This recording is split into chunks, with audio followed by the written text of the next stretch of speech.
Welcome, Dr. James Beckett, Sports Card Insights. Here to give a tribute to Dan Reeves, the Cowboy running back and coach of several NFL teams. Outstanding. First, thanks sponsors, Beckett Media, Beckett Grading, Beckett Authentication, ComC.com, Burbank Sports Cards, Mike's Stadium Sports Cards, Heritage Auctions, Huggins Scott Auctions, Topps, Upper Deck, and Panini. So Dan Reeves, I still remember his voice. He's from Georgia. My grandmother was from Georgia. My mom from Virginia, but my grandmother's from Georgia, and that's an accent that just doesn't go away. Fun to listen to in that sense. By all accounts, was a real class guy. Interestingly, not that much older than me, which is very scary to think. He had dementia, arguably brought on by concussions, whether they recognize them as such. Football's a violent game, and sad to see somebody that's otherwise in their prime have dementia and Alzheimer's types of mental debilitating problems. And I believe that's the biggest threat to the NFL is the existential threat of these injuries and the long-term health of players. Trying to speak anything into being, but the NFL is a great game, but it's a violent game. Dan Reeves was one of Tom Landry's favorites. Played 8 years for Coach Landry and then another 7 years as a coach. And so I think that they got along really well. He was, I think, Tom Landry's kind of player with high character, very versatile. He wasn't the fastest guy, but he was smart. I just remember him coming around on some of the sweeps and some of the halfback option pass kind of things. Very smart player. He had played quarterback in college and was a good quarterback in college, but I don't think he had the pure arm, especially compared to Craig Morton was around at that time, and Meredith maybe right at the beginning, and then certainly Roger Staubach, who's actually a little bit older than Dan Reeves. And Staubach's another one who's had some concussions, and he's an amazing icon, but he'll be 80 this year, and that's a decade where things get tougher for everybody. He was recognized in those great Cowboy years when he was there, those early Cowboy years from the Ice Bowls and the Super Bowls and the things where they played.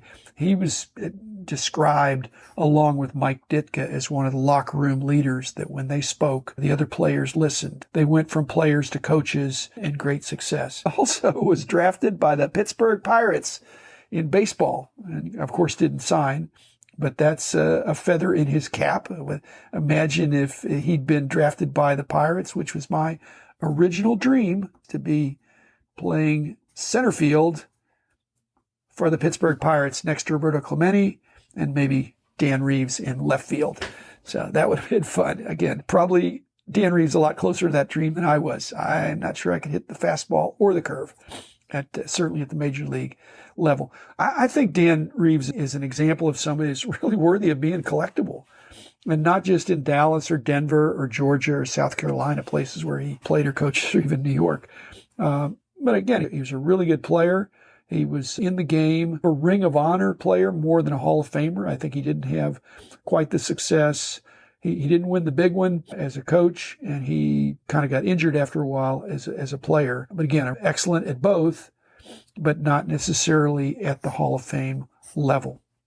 I still remember in 1966, beginning of the year, I guess, I remember I'm in high school at this point, and Mel Renfro was so awesome, and he was already with the Cowboys and had been a running back in college and then was safety or cornerback and returned kicks and was just awesome. You just wanted him to have the ball more, and I think Landry had the idea to move Renfro to offense in 66, even though he was an all-pro defensive back and interceptor, and was just all pro at that. But apparently Mel Renfro got injured, and I remember that. Again, I was, I think, a high school senior. Great fanfare that Mel Renfro was coming to the offense, and next man up is Dan Reeves. So Dan Reeves came in, and of course Bob Hayes is there, Mel Renfro on defense, Staubach's coming up, Bob Lilly, just a who's who, Leroy Jordan, all of these guys that just seemed to come up in the same age cohort. And that was a great time to be a Cowboy fan. And that's really when they became America's team, if you don't recoil when I say that. But Dan Reeves is in the Hall of Fame, but it's a different Dan Reeves. It's the Dan Reeves that was the owner of the Rams, for 30 years. That was a very innovative owner. I think one of the early owners to get in the Pro Football Hall of Fame, but he was the first owner to move a franchise, I think probably in any sport, to move a franchise to the West Coast. Again, it was from Cleveland. They were the Cleveland Rams. And then in 46, he brought them to Los Angeles to be the Los Angeles Rams in 46. And at that same time, he was the first in the modern era in post-World War II to integrate and bring in African Americans, black players, Woody Strode and Kenny Washington, to play in the NFL in Los Angeles in 46, which predates Jackie Robinson and others. Hats off to that Dan Reeves for those innovations and bold moves. Finally, Dan Reeves is on my wall. I've started my videos. I'll be releasing them on YouTube. They're pretty rudimentary, but when I get to the R's, you will see the Dan Reeves rookie card is on the wall.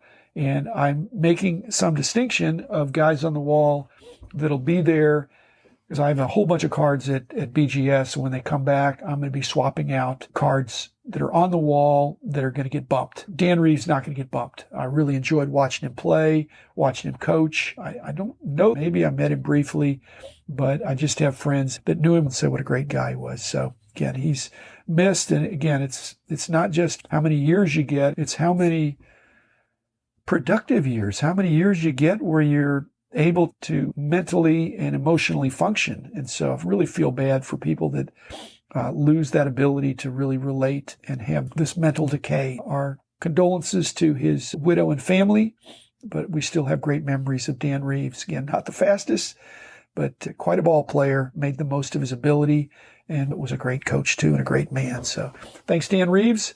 Thanks, everybody. I'll be back again tomorrow with another episode.